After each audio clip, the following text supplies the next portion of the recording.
you can even watch back. Giving players all the props or put them on blast. We don't give no hot takes, only talk facts. We're giving all our devotion, riding high on this wave of emotion. Going all out, yeah, cause this is our time. No, ain't no stopping us till we reach the finish line. All in, we came here to win. We're gonna give everything. S-I-C-K on the run. S-I-C-K, sick, sick. On fire, we're ready to fight. We'll bring the house down tonight. S-I-C-K on the run. S-I-C-K, sick, sick. Playing on the car ride, play it when you lounge. X and O, you know that we can hold it down. Shout out to my man Sammy, got it off the ground. And to all the listeners tuned in right now, got debates, analysis, and speculation. This is sports talk for the new generation. You know where to find us, got a reputation. Sick podcast, your #1 sports destination. We're giving all our devotion, riding high on this wave of emotion. Going all out, yeah, cause this is our time. No, ain't no stopping us till we reach the finish line. All in, we came here to win. We're gonna give everything.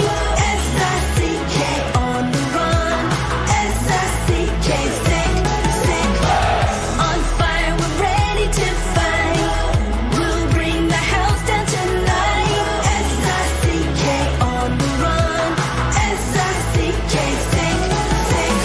S-I-C-K, it's the sickest podcast. Tune in for the audio, or you can even watch back. Giving players all the props or put them on blast. We don't give no hot takes, only talk back. S-I-C-K, S-I-C-K, S-I-C-K, S-I-C-K, S-I-C-K, S-I-C-K, S-I-C-K. All in, we came here to win. We're gonna give everything. S-I-C-K on the run. S-I-C-K, sick, sick. S-I-C-K, it's the sickest podcast. Tune in for the audio, or you can even watch back. Giving players all the props or put them on blast. We don't give no hot takes, only talk facts. We're giving all our devotion, riding high on this wave of emotion. Going all out, yeah, cause this is our time. No, ain't no stopping us till we reach the finish line. All in, we came here to win. We're gonna give everything. S-I-C-K on the run. S-I-C-K, sick, sick. On fire, we're ready to fight. We'll bring the house down tonight. S-I-C-K on the run. S-I-C-K, sick, sick. Playing on the car ride, play it when you lounge. X and O, you know that we can hold it down. Shout out to my man Sammy, got it off the ground. And to all the listeners tuned in right now, got debates, analysis, and speculation. This is sports talk for the new generation. You know where to find us, got a reputation. Sick podcast, your #1 sports destination. We're giving all our devotion, riding high on this wave of emotion. Going all out, yeah, cause this is our time. No, ain't no stopping us till we reach the finish line. All in, we came here to win. We're gonna give everything. S-I-C-K on the run. S-I-C-K, sick, sick. On fire, we're ready to fight. We'll bring the house down tonight. S-I-C-K on the run. S-I-C-K, sick, sick. S-I-C-K, it's the sickest podcast. Tune in for the audio, or you can even watch back. Giving players all the props or put them on blast. We don't give no hot takes, only talk back. S-I-C-K, S-I-C-K, S-I-C-K, S-I-C-K, S-I-C-K. S-I-C-K. Turn up your volume. Because you're about to listen to The Sick Podcast.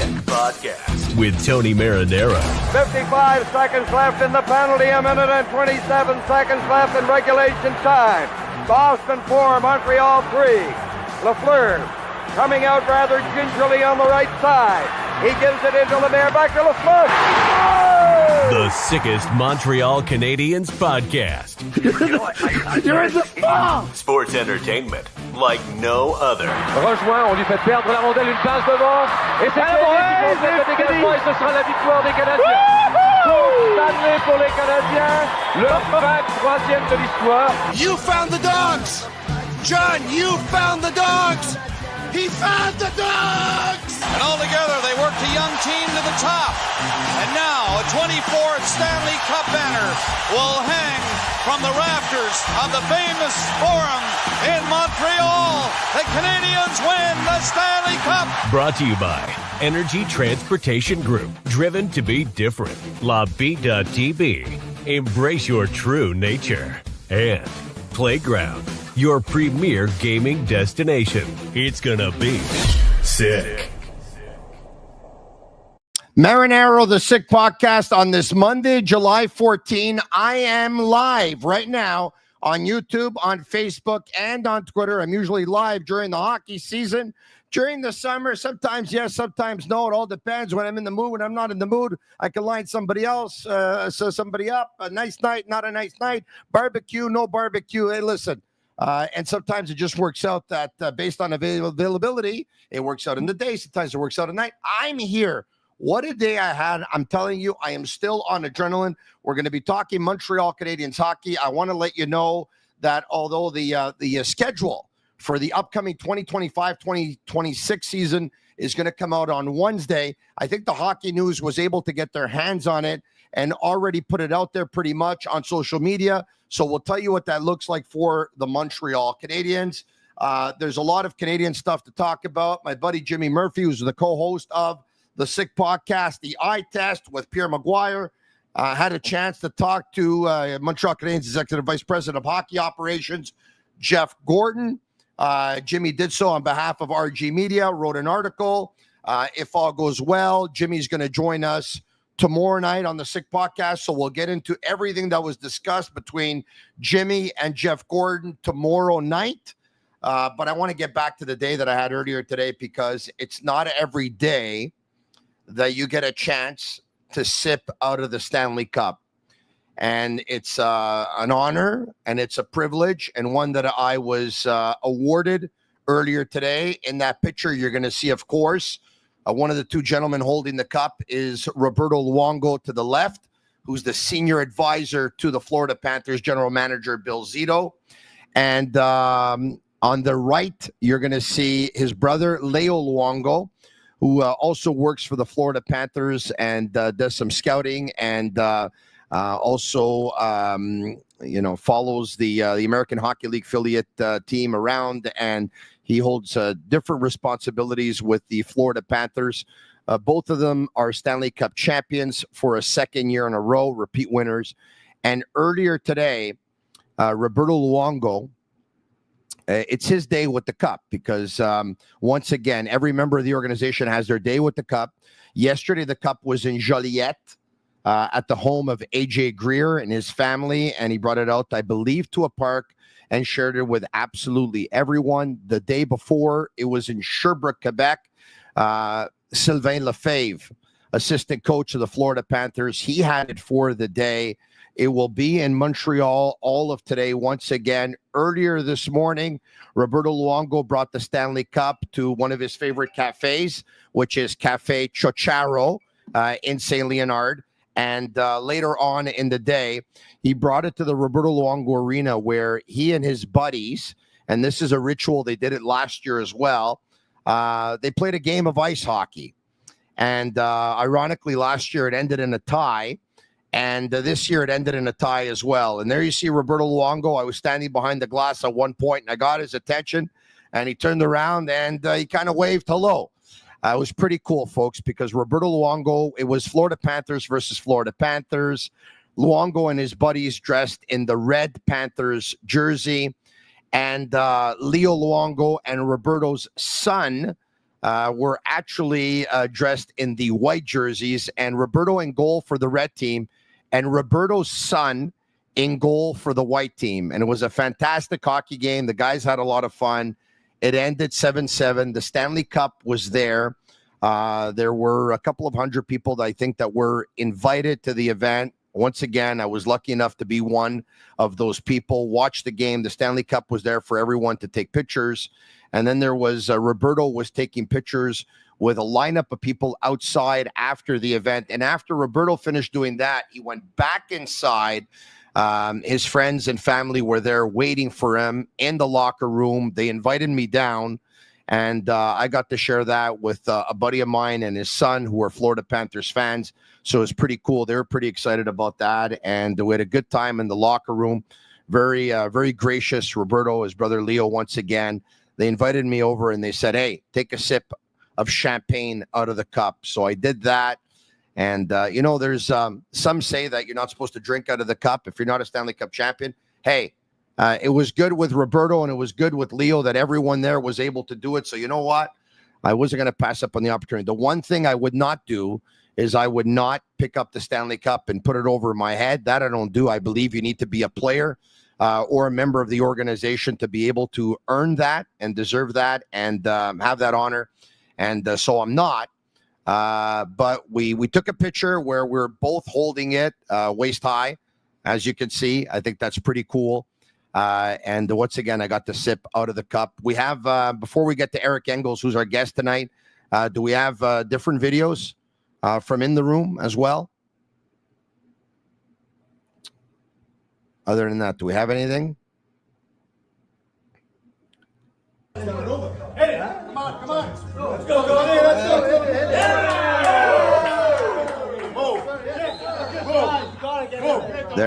There we go. Pretty cool moment. I was one of several who had a chance to do that. And by the way, regards to Roberto's family, Mr. Luongo. I was had a chance to have a nice hockey conversation with Mr. Luongo. I think we're in a picture together. I don't know if Shane Gaumont on Master Control has the picture. There you have it with Mr. Tony Luongo. And there you have it. We got to share a picture with the cup. So pretty cool, pretty beautiful moment. They were cutting cold cuts in the locker room. They were having a glass of wine. They were sipping champagne. They were having a couple of beers. They were eating some cherries. It was amazing. It was amazing. The Sick Podcast is brought to you in part by Energy Transportation Group, a leading full-service logistics provider serving all North America, driven to be different. They're a top fleet employer in Canada. How about, speaking of beer, take a look at what's behind me. That's Bittt Tibi. They launched their new Ultra Lager. It's a refreshing, thirst-quenching beer, perfect for the summer with only 90 calories, 2 grams of carbs, 4% ABV per can, available in a pack of 6 and 12 in grocery stores all around the province of Quebec. It's ultra light and ultra refreshing. And if you are, and once again, here's another one of our partners looking for the ultimate entertainment destination, Playground is your ticket to nonstop thrills. Experience heart-pumping gaming action, a world-class poker experience. Playground's the 2025 winner of Fan Choice Best Poker Room at the Global Poker Awards. Indulge your taste buds at their incredible restaurants. Let loose with their live music and electrifying DJs. Enjoy unmatched customer service just minutes from downtown Montreal, right across the Mercier Bridge. Why settle for ordinary when you can have extraordinary at Playground? It's all there. Visit playground.ca to discover more. I bring in a gentleman who knows a thing or two about both Roberto and Leo Luongo because he had a chance to play a game of pickleball versus both of them. Eric Engels, are you there? I played them separately. They're both really good. Yeah, I have news for you. Leo's the champ of the two of them. Roberto's catching up quick, though, I got to say. I have news for you. I spoke to Leo about it, and he told me that their other brother, Fabio, is the best of the three. Apparently. Yeah, Fabio is the best of the three. I haven't had the pleasure of getting my ass kicked by him on the pickleball court yet, but if he wants to indulge me, it'll be 3 Luongos who have taken me down. Now, obviously, Fabio and Leo both live in Montreal, and Roberto lives in South Florida. But Leo was telling me that him and Fabio get out there and they try and play every day, by the way. They try and play every day. It is, I believe I read, is it the fastest growing sport right now? Is pickleball? In North America, yeah. In North America. That's pretty cool. It's a blast. I play a ton in the winter, and I'm playing a ton in the summer, and I think those guys have had very busy summers up till now, including today. Hopefully, I'll get back out there with them at some point soon and get to play against Fabio, the champion, at one point, and just watch him smoke everybody and then just line up to do that like you lined up to drink out the cup today. I will say this. I have been to Chicharros, and before all these new popular sandwich places started coming out, I could tell you as a Montrealer who's been everywhere for a sandwich in the city, that place ranks extremely high on the list in terms of sandwiches. Unbelievable place. I'm sure you've been. I definitely have, yes. The very popular steak capicola sandwich is very, very good. Yeah. So hello to my friend Anthony Panunzio from Chicharros. We'll say hello to him. And speaking of which, guess where the Luongos are? Probably right now as we speak. I know they were having supper at Fabio's restaurant, which is La Belle Italienne on Jean Talon Street in Little Italy. You can get a great pizza there. And also they have fried gnocchis as an entree. Try them. That stuff is pretty, as they would say, pretty sick, actually. All right. Okay. So once again, a day that I'll never forget. Folks, what I do for a living, obviously, is a lot of fun. I count myself very fortunate to do what I love to do. Not everyone can say that. And so I'm very, very grateful for that. And there's some days that we're able to experience some things that maybe is not open to everyone, unfortunately. And today was one of those moments where, because I have a relationship with Roberto and Leo. By the way, Roberto's only golf tournament that he had in Montreal, I was the MC back in the day. So I've known the family for some time, and they're very, very good people. And they extended the invitation. I was very, very happy to be there. So an amazing day, a day that I'm never going to forget for the rest of my life. Pretty cool. And if you think of like all the people who you know, going into last year before the Panthers won the cup, who you would have liked to see lift that cup given the career they had, you know, Roberto Luongo's right at the top of the list. Like, great for him 2 years in a row. And Leo, and the work that he's done with their organization and what you're seeing out of Charlotte and how competitive they've been for the last little while, and the work he's done with the goaltenders. You know, we're talking about a guy was in Sam Montembeault coming to where he's come with the Canadiens, right? So it's good for the family. Happy for all of them. Yeah, awesome stuff. So once again, thank you to them. All right, okay. I want to talk to you about the Montreal Canadiens because, of course, with the Canadiens, the news never stops. Before we get to some Canadiens information, why don't we get to, of course, a look at the schedule. Donny Coulis printed out something, or they had an article today talking about some of the key things regarding the schedule as far as the Canadiens are concerned. The Montreal Canadiens will open up their season on the 8th of October. They will open it up in Toronto. Their first game at the Bell Center for the 2025-2026 season will be on the 14th of October. That will be versus the Seattle Kraken. Their first trip out west will happen at the end of October. Their second trip out west will happen at the end of November. Zachary Bolduc will play his former team, the St. Louis Blues, on the 7th of December. Future Montreal Canadian, Sidney Crosby. So many Montreal Canadiens fans all over the world are crossing their fingers that that's going to happen, but I say it tongue-in-cheek. Well, Crosby and the Penguins will be in Montreal on the 20th of December. The Canadiens, of course, as they traditionally do, have a trip during the holiday season on the road. There will be only 4 games in the entire month of February. Of course, this due to the fact that the Olympics are going to take place, and Team Canada will be playing as well as most other countries. And so the NHL will be on pause for most of February. And the last game of the regular season will take place on the 12th of April. There's also an important note, and this is big, okay? This is big. Because a couple of years ago, the Montreal Canadiens didn't win too many back-to-back games. Last year was a little bit better. For the season that's coming up, the Canadiens, because of the fact that they're going to have to make up games because there will only be 4 in February, will play 2 games and 2 nights on 17 occasions. I would imagine That number is going to be very high for all the teams in the National Hockey League. The Canadiens will do it 17 times. Eric, what catches your attention there? Well, I hope it's all true. Well, I think there's a good chance. I think there's a good chance. When's the schedule being released? The 16th? The schedule is being released in a couple of days, correct? On the 16th, yes. We'll wait to see it officially come through before I make too many comments about it. Obviously, the 17 back-to-backs is the 3-week break for the Olympics, right? So yeah, we'll see. We'll see. You know, I'm eager to see how it shakes out and what it looks like myself. But yeah, I mean, I don't think it's a major topic, right? Talking about the schedule. Yeah, the opening game, which will be in Toronto on Wednesday, October the 8th. The Canadiens, I think, usually open up on Wednesday at around that time. By the way, they often play the Leafs, sometimes in Toronto, sometimes in Montreal.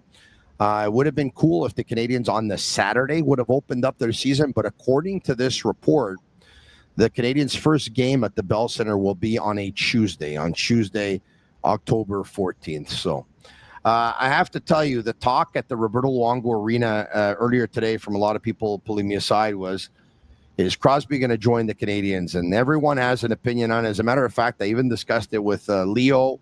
And I, you know, for now, I think myself and Leo are both like, you know what? It doesn't happen very often that a superstar starts and finishes his career with the same team. And you would think that if there's going to be one or two players that are going to do that, one will be Ovechkin and the other one will be with Crosby. But then again, who knows, right? We'll find out. I mean, he's signed for 2 more years, and we'll see what he plans on doing within that time and where the Penguins end up. I think he'd love another chance to be competitive. I don't think he's going to really have that with the Penguins. He'll be lucky to make the playoffs within those 2 years. And the way that team is going and where it's trending and where it needs to trend is the natural cycle of things in hockey, goes through every town, and especially one where they've had as much success as they've had in Pittsburgh and what they've had to do to get there. It's only natural that you give up all these futures. Inevitably, you don't have a future. You've got to rebuild it. So we'll see how that sits with Crosby. I think there is a general assumption he'd like to be a Penguin for life, and I don't doubt his loyalty to the organization. I think if he ever considered leaving because he wanted another chance to compete for a cup, you would want the organization to be taken care of. I think, on top of his history of being a Canadiens fan and his father having a dream of him one day playing for the Canadiens, and Sid maybe himself having a dream of one day donning that sweater in the NHL, I think a lot of people make the connection to Montreal. I think another reason to connect Montreal to Pittsburgh is because the Canadiens can take care of the Penguins in a Crosby trade. There's not a lot of teams that can, right? If you look at the 2 teams that he'd be rumored to potentially go to, whether it was Colorado or Montreal, I think we know which one has a better chance of taking care of the Penguins in that situation. You have to think that probably matters to Sid as well. I was thinking about something else because I saw a video roll through about how Sidney Crosby likes his skates sharpened. Of course, my algorithm hit me with this. Yeah. And just how dogmatic he is about having everything be the way he likes it. The fact that he's been wearing the same hat since he was drafted and the same jockstrap since like junior. Yeah. It says a lot about the personality and how stuck he is in his routines and how much he believes in that. And you have to wonder if at his age, Tony, would he want to go to Montreal or Colorado or anywhere else for that matter and establish new routines and new life when, he's obsessed with having his skates sharpened this specific way and wearing this hat forever. And, you have to think about that. I think it is a factor. I don't think it's as simple as saying, well, he'd like to be a Penguin for life, Yeah. I think there's more to it. So I don't see it happening between now and the start of the regular season. I even have a hard time believing it would happen by the trade. Like, I think if it would have happened this offseason, it would have already happened. Yeah. I also think that, yeah, you're right. I also think that if it was going to happen at the trade deadline, that's probably that's a little tough. Like, he wouldn't have like a kind of farewell situation with the Penguins, and maybe he'd prefer it that way. I don't know. Like we saw with Fleury the last couple of years, everywhere he went, there was this, farewell kind of moment. If he ever decided he was leaving the Penguins, would he want it to happen abruptly in a deadline deal day? Like, I don't know. So I think so long as it hasn't happened now, I think you can hit this offseason, but that's just my opinion. And I think it's most likely that it's going to happen. It'll be next offseason. Yeah. Eric, I can. I think I've said this story before, so if I apologize, if I have, I apologize for being redundant. But it was about a year ago, give or take. It was last summer. That I had a conversation with someone very, very close to the Pat Brisson. And he said to me, he said, don't discount Crosby to the Canadiens. The first time I had ever heard of it. Once again, it was 1 year ago in the summer. And I looked at him and I was like, say what? And he's like, yeah, don't discount that. And I was like, this can't be. It's impossible, right? Stay quiet, never said anything.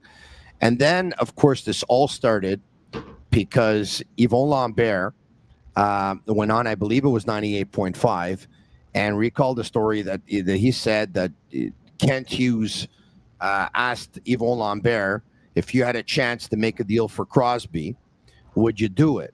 And Yvon Lambert said, Crosby, yeah, absolutely, I would do it. And Lambert went on the radio and talked about that. But when Lambert went on the radio and talked about that, at the time that supposedly Hughes had asked him, Crosby had a year left on his deal. And at the time that he went on the radio and talked about it, Crosby had since extended his contract with the Pittsburgh Penguins for 2 more years. And then once Yvon Lambert started talking about it, everyone started talking about it. And now everyone's talking about it. But I agree with you. Look, I think there was more of a chance it would have happened last year. And if this does happen one day, like when can it happen? It can happen at trade deadline if the Penguins are out, or it can happen next summer. But to happen right now, and it's something that happens going into the season, I don't see that happening. Yeah, I think we're kind of of the same opinion. Like, I think if before the draft this was a real conversation that picked up some steam, then maybe he'd be here.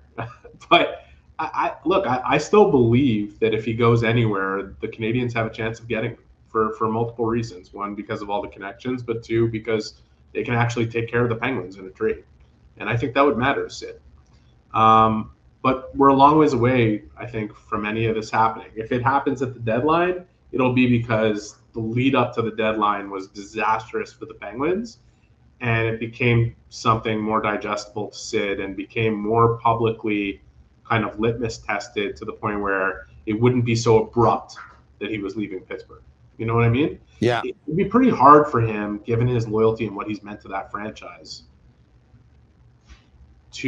for there to be no talk of any of this happening, and then all of a sudden it happens. Like, I can't see that scenario. But again, you and I are sitting here on a Monday on July 14th. Yeah. Spitballing about this. It's purely opinion. With more than 2,000 watching on Twitter as we speak, and more than 1,000 watching on YouTube. It's pretty cool, huh? Listen, I think it would be a dream to see Sidney Crosby be a part of this team. I think what he would give the Canadiens now and what he would leave behind in his legacy would cement what the Canadiens are trying to build. You know, they are trying to build a perennial contender. And the value of having Crosby here is not just in terms of him turning them into an instant one. It's what he leaves behind with every guy who gets to be near him and with him at these young formative ages, right? So, and as a reporter, I'd be cool with that circus coming to town. All right. By the way, messages coming in on YouTube. Bobby says you have great taste in music, so obviously he approves.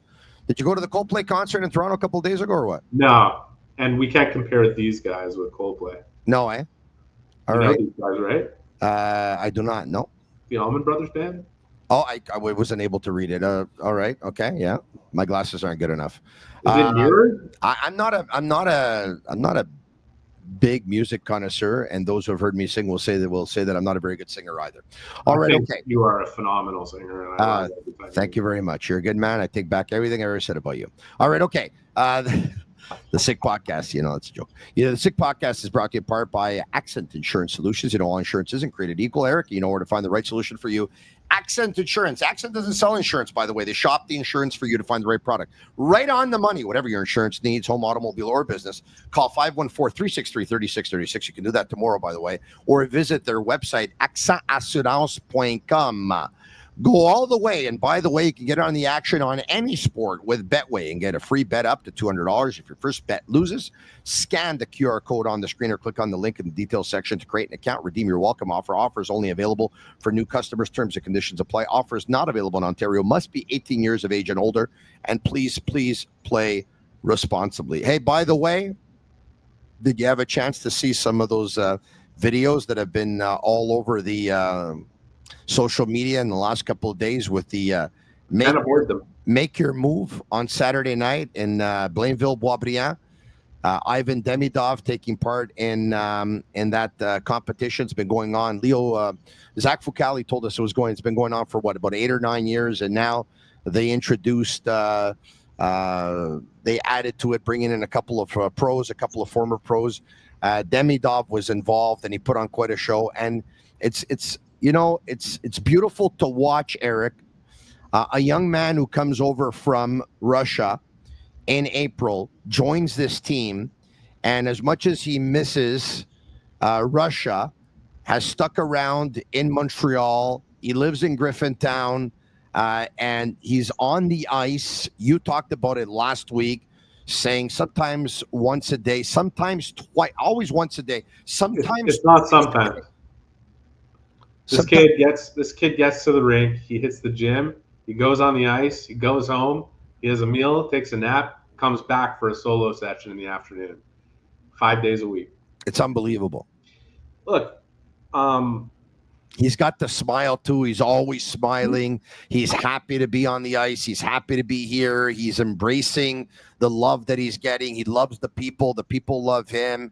There's, I think I read earlier today, Scott Wheeler's list of prospects, I think, that are already playing in the National Hockey League.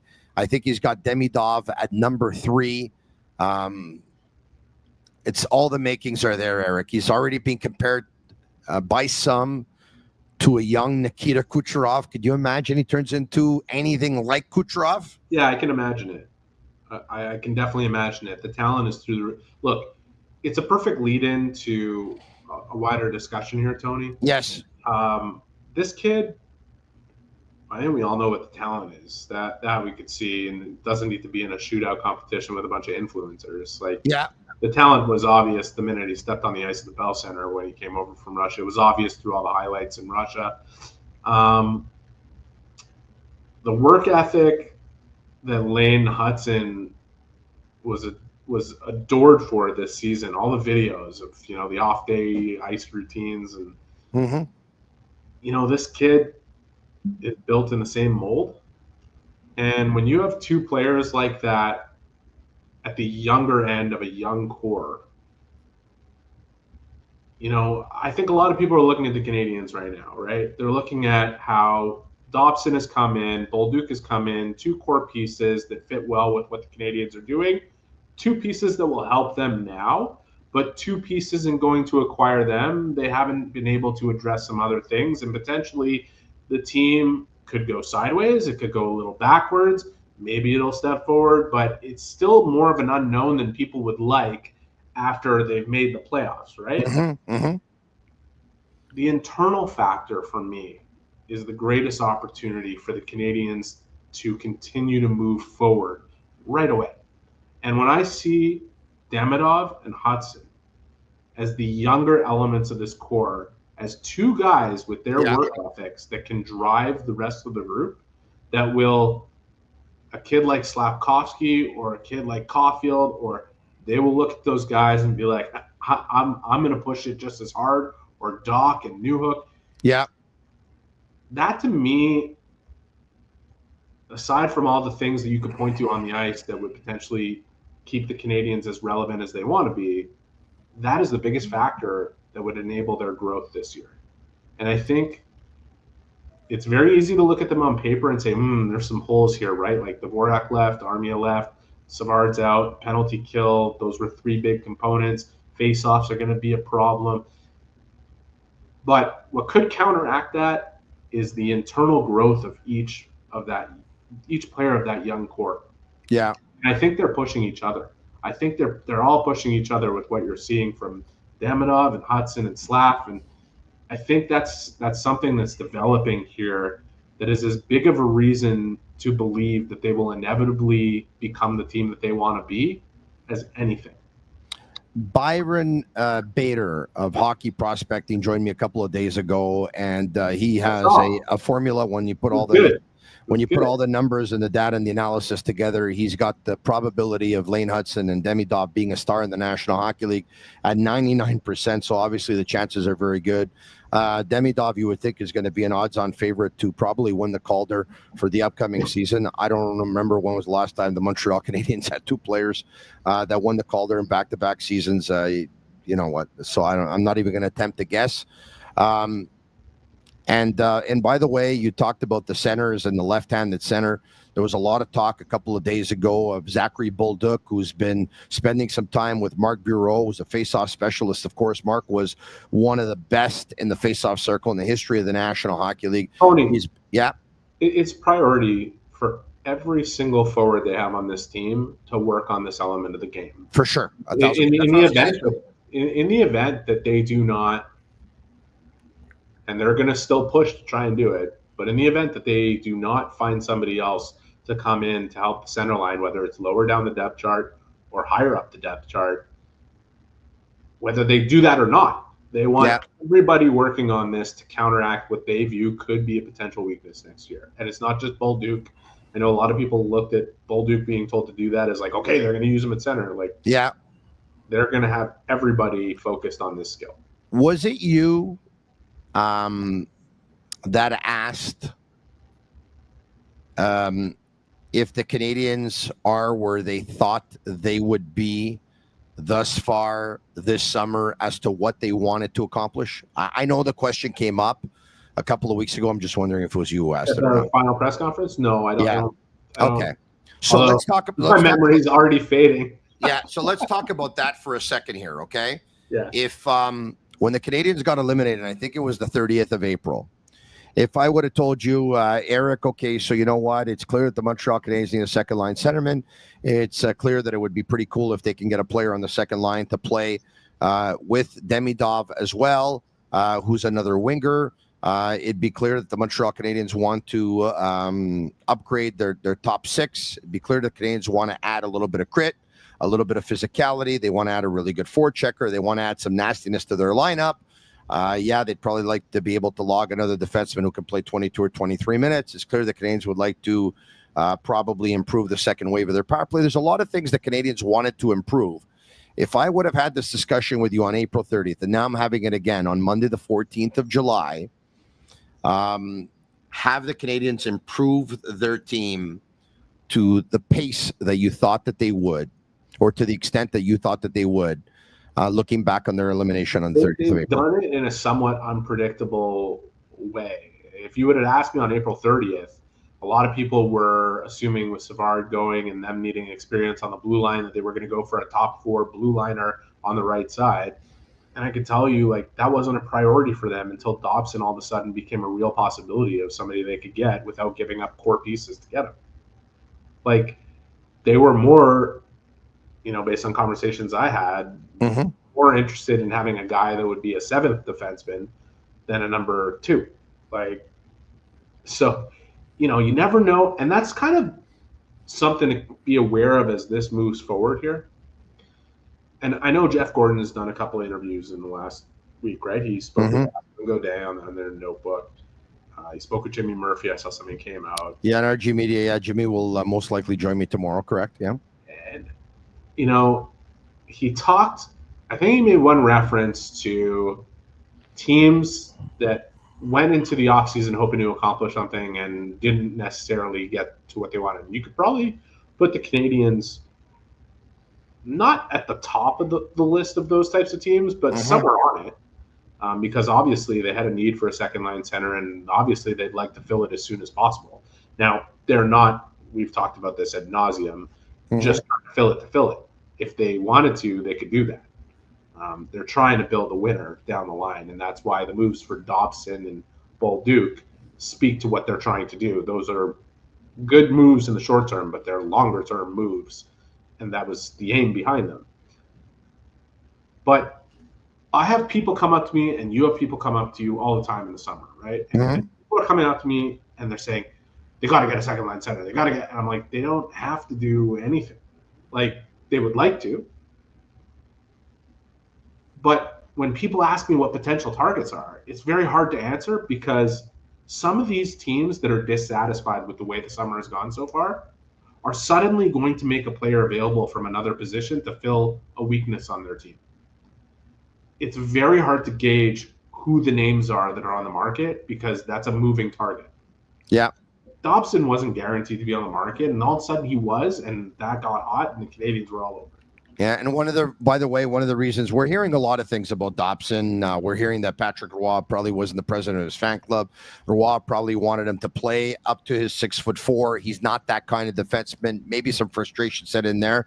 But another reason as well, and I think we heard this from Sorokin, was he spoke out, and it was the Islanders needed, they wanted to get Romanov extended, and probably would have been difficult to do both. Yeah, listen, there's always financial reasons. But at the end of the day, the main point being that the market has the ability to shift on a dime here. And I think Jeff Gordon and Kent Hughes are keeping tabs to make sure they don't miss out on an opportunity that suddenly arises that they didn't think would be available. Mm-hmm. And that market could take shape between July 14th and September 15th or whatever it is when camps get rolling. It could also take shape a month into the season, as you and I have discussed, where like some teams get off to the type of start the Canadiens got off to last year at, I don't know, was it 2-7-2 or whatever it was? Yeah. And all of a sudden they're like, yeah, we're ready to move on from some of these pieces that we thought would make us competitive this year. And that's where I could see Kent Hughes and Jeff Gordon striking. And it may happen earlier, and I'm sure they'd love for it that. Look, it was Marc Bergevin who always used to say you make your team in the offseason and you go forward and you hope that you'll have some opportunities, but ultimately it's the offseason. Yeah. That dynamic is a little different this time around because of the fact that there was no clear-cut sellers outside of Pittsburgh, who, by the way, still haven't sold what they were aiming to sell. They had two players that are on the market, openly on the market, with Brian Rust and Ricard Raquel, who I understand Elliot Friedman has reported would prefer to stay in Pittsburgh.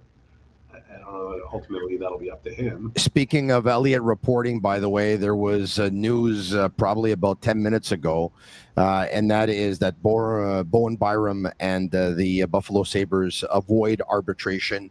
The deal is a 2-year deal at 6.25 per season, I believe. I just want to take a look at that one more time. It's a 2-year deal at 6.25 per season for Bowen Byram and the Buffalo Sabres. There you have it. Yeah, probably accelerates him getting traded. My God, Elliot works late, huh? Elliot works late. When we talk about whatever phone rings, Elliot works. A lot of respect for him. Yeah, a lot of respect for him. It's all to say, people are asking me, they're asking you, who's potentially out there in this.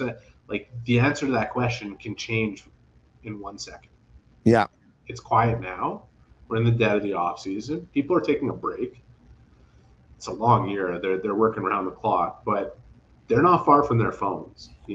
Somebody gets an idea and all of a sudden a name shakes loose, and it could crack open a whole other secondary market. I don't think that's going to happen imminently or immediately, but I think the conversation, I think people are a little closer to their phones this summer than they were last summer or the summer before that. And it's just the nature of how competitive the league is right now, and the fact that money has come into the system, that there is money available to all these teams to upgrade and change. And there's a lot of teams that same desire that created a strict seller's market around the draft will give birth to a lot more hockey trades, I think, between now and December. Like, I think you're going to see not a flood, but more than we're used to seeing. All right. What's the in ending? What's the next thing that you're probably going to keep your eyes on that could be developing here? Is there something that for you will be the story over the next little while here? Honestly, I want to know what the Canadiens are going to do with Mike Matheson. I want to know, I think it's perfectly logical if they want to keep him. I think I've said to you, keeping him for them would really have to be on their terms, and he'd have to be accepting of that and believing that it would be best for him. And that's hard. It's hard to find the right balance. Mike Matheson has a lot to think about. Like, if there's a contract on the table for him right now, is it the best value he could potentially get if it gives him a raise on what he's currently making? If all of a sudden his role diminishes a little bit with the Canadiens and he doesn't have as much opportunity from an offensive standpoint to prove up his value even more than he's already proven it in playing 25 minutes a game. Things change quickly in this league, and your opportunity to make the best of a situation, I don't know if it's right now or I don't know if it's a year from now as a free agent going to the open market. I know from a Canadiens perspective,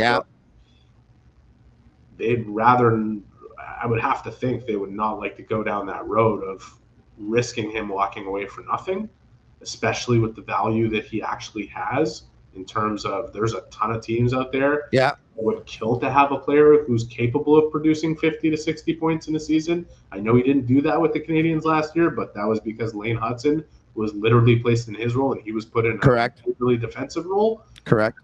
And this guy has some of the best lungs in the league. He can play those 25 minutes and not look tired. Play them easily. Yeah. We've talked a lot about the mistakes that he's made. He's not a perfect player.